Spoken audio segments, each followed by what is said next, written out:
बिस्मिल्लाहिर्रहमानिर्रहीम, अस्सलाम वालेकुम। आप यूट्यूब चैनल और फेसबुक पेज देख रहे हैं। मैं आपका मिसबान गुलाम मुस्तफ़ा आपकी खिदमत में हाजिर हूँ। उम्मीद है कि आप लोग जहाँ भी होंगे बखैर व आफियत होंगे। यूए की गवर्नमेंट पर क़यामत टूट पड़ी है। ईरान ने झुर्लू फेर के रख दिया है। पाकिस्तान से ईरान के लिए बड़ी खुशखबरी सामने आ चुकी है।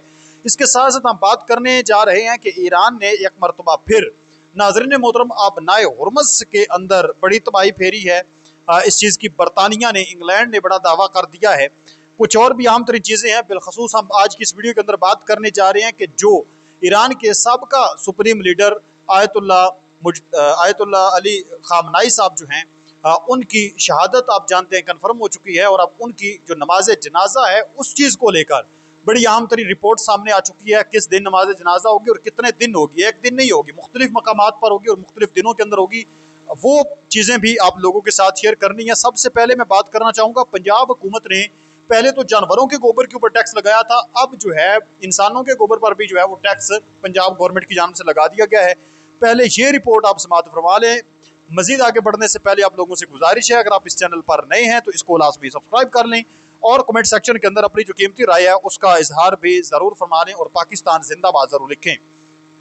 नाज़रीन मोहतरम, अभी खबर मैं पढ़ रहा था कि पंजाब हुकूमत का गोबर टैक्स के बाद टॉयलेट टैक्स का आगाज़। महकमा वासा आब फ़ी बैतुल खला 2500 रुपये टैक्स चार्ज करेगा। महकमा जो वासा है अब वो फ़ी बैतुल खला रहीम यार खान के अस्पतालों को टॉयलेट टैक्स जमा कराने की नोटिस जारी कर दिए गए हैं। लाला इकबाल अस्पताल रहीम यार खान के 15 टॉयलेट्स को माहाना 37,500 रुपये का टैक्स भेज दिया गया है। निजी सर्जिकल अस्पताल को भी फ़ी बैतुल खला 2500 रुपये टैक्स के नोटिस जारी किए गए हैं। वासा ने नासर मेडिकल कम्प्लेक्स को 17 बैतुल खला का 62,500 रुपये बिल भेज दिया है।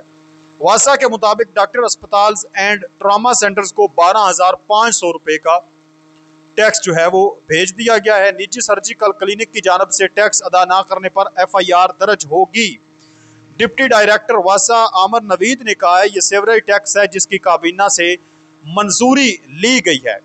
डिप्टी डायरेक्टर वासर आमर नवीद के मुताबिक ये टैक्स कमर्शियल एरियाज में नाफुजुल अमल होगा। डिप्टी डायरेक्टर वासा आमर नवीद ने कहा कि गंदगी फैलाने वाले अदारों को ये टैक्स भेजा जा रहा है। ये अब नया टैक्स जी लगा दिया गया है सफाई सुथराई को मजीद बेहतर करने के लिए। आप इस पर क्या कहते हैं मुझे कमेंट सेक्शन के अंदर ज़रूर बताएं। अपने मेन मुद्दे पर हम चलते हैं। नाज़रीन मोहतरम, इंग्लैंड की जानब से दावा किया जा रहा है कि मशरकी ओमान में एक जहाज़ पर हमला हुआ है। बरतानवी मैरी टाइम ट्रेड ऑप्शंस की जानब से ये रिपोर्ट सामने आई है कि मशरकी ओमान में 6 मील के फासले पर एक टैंकर नामालूम प्रोजेक्टाइल की जद में आ गया है जिसकी तबाही जो है वो मची है। अभी तक किसी ने तस्दीक नहीं की इस चीज़ की और ना ही किसी ने ये कबूल किया है कि हमने हमला किया है। मतलब ना ईरान ने कहा है कि हमने अटैक किया है और ना ही अमेरिका ने इस चीज़ की जिम्मेदारी कबूल की है कि हमने ये हमला किया है। और इसके साथ साथ आबनाए हुर्मुज़ का चूँकि कंट्रोल ईरान ने संभाल के रखा हुआ है तो अब तक 1000 से ज़्यादा जो जहाज़ हैं वो ईरान की जानब से आबनाए हुर्मुज़ को बंद करने के बाद फंसे हुए हैं। 1000 जो जहाज़ हैं ये छोटी बात नहीं है। तो ये है ईरान का कंट्रोल। अमेरिका तो कहता है कि हमने बहरी नाकाबंदी करके रखी हुई है, जहाज़ों को सेफ तरीके से गुजारेंगे, लेकिन ईरान ने अब भी 1000 जहाज़ को जो रखा हुआ है वहाँ पर अपने कंट्रोल में। इसका मतलब है कि अमेरिका के कंट्रोल से बेहतर ईरान का कंट्रोल है। इसके साथ साथ नाज़रीन मोहतरम, पाकिस्तान से बड़ी एक अच्छी खबर सामने आ रही है। पाकिस्तान के जो वज़ीर आज़म हैं शहबाज शरीफ साहब, उन्होंने अभी एक जो है वो ट्वीट किया बाकायदा तौर पर। सबसे पहले जो है वो ट्वीट में आप लोगों के साथ शेयर कर देता हूँ। आप लोगों को पता होगा कि जो मुत्तहिदा अरब अमारात है यानी UAE है और इसराइल, उन्होंने बड़ी कोशिश की कि ईरान अमेरिका जंग के दरमियान जो मुज़ाकरात हैं वो नाकाम रहें और मुआहदा जो है वो ना हो सके। अभी तक मुआहदा तो नहीं हुआ, लेकिन इस हवाले से लेकर पाकिस्तान के जो वज़ीर आज़म हैं, चूँकि पाकिस्तान इस वक्त और कतर जो है वो एक सालसी का किरदार अदा कर रहे हैं, तो पाकिस्तान के वज़ीर आज़म की जानब से एक स्टेटमेंट जारी की गई है कि अब हम पहले से कहीं ज़्यादा अमन मुआहदे के करीब हैं। मुआहदे की हतमी शक्ल देने का अमकान अगले 24 घंटों में है, यानी अगले 24 घंटे के अंदर अंदर जो मुआहदा है वो हतमी शक्ल तक पहुँच सकता है। पाकिस्तान मुआहदे के इलेक्ट्रॉनिक दस्तखत की तैयारी कर रहा है जो फ़ौरन इसके बाद होगा और इसके बाद अगले हफ्ते टेक्निकल सतह की बातचीत होगी। हम अमेरिका और ईरान दोनों का शुक्रिया अदा करते हैं कि उन्होंने मुज़ाकरात में मुसलसल अज़म दिखाया। इलाकाई भाइयों का भी शुक्रिया अदा करते हैं, यानी सऊदी अरब और जो दूसरे कतर है, ये दूसरे मुमालिक जो इसके अंदर आमतरीन रोल प्ले कर रहे थे, उनका भी शुक्रिया कि उन्होंने हमें सपोर्ट किया। हमें यकीन है ये तारीखी अमन मुआहदा देर पा अमन के मजबूत बुनियाद बनेगा।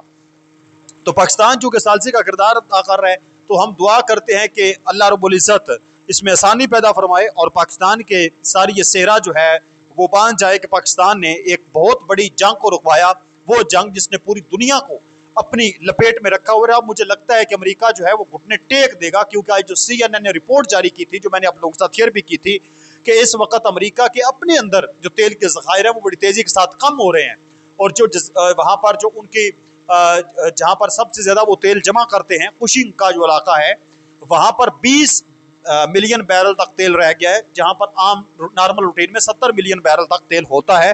तो अब जो है वो ट्रंप को घुटने टेकने होंगे, वगरना उसकी अपनी मुल्क के अंदर खाना जंगी जो है वो शुरू हो सकती है।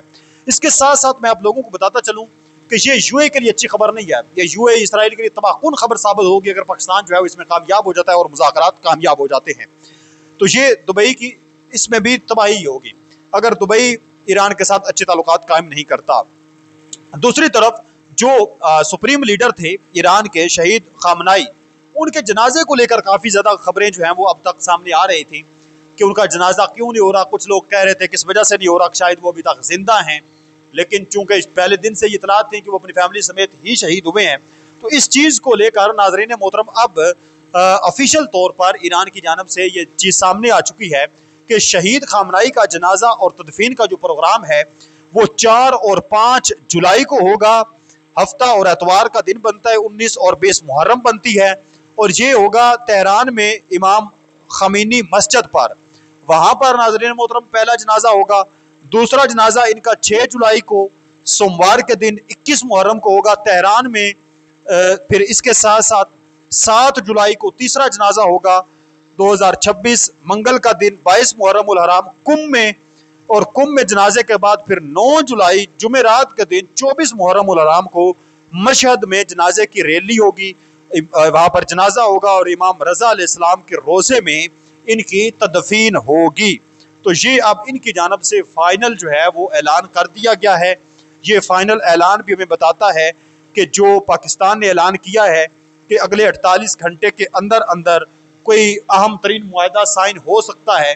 अमेरिका भी कह रहा है कि बिल्कुल हम करीब हैं मुआहदे के। तो ये सारी चीज़ों को अगर हम मिलाएं तो इसका मतलब ये बनता है कि पाकिस्तान जो कोशिश कर रहा था वो कामयाब हो चुका है, और इसराइल और दुबई और दूसरे जो इसके हवारी वहाँ पर मौजूद थे वो अपनी पॉलिसीज़ के अंदर, वो अपने इरादों के अंदर नाकाम हो चुके हैं। वो चूँकि वो चाहते थे कि जंग नहीं रुकनी चाहिए। तो आप इस तमाम तर सूरत हाल पर क्या कहते हैं मुझे कमेंट सेक्शन के अंदर ज़रूर बताएं। मिलते हैं एक और नई वीडियो में, तब तक अल्लाह निगहबान। पाकिस्तान हमेशा जिंदाबाद।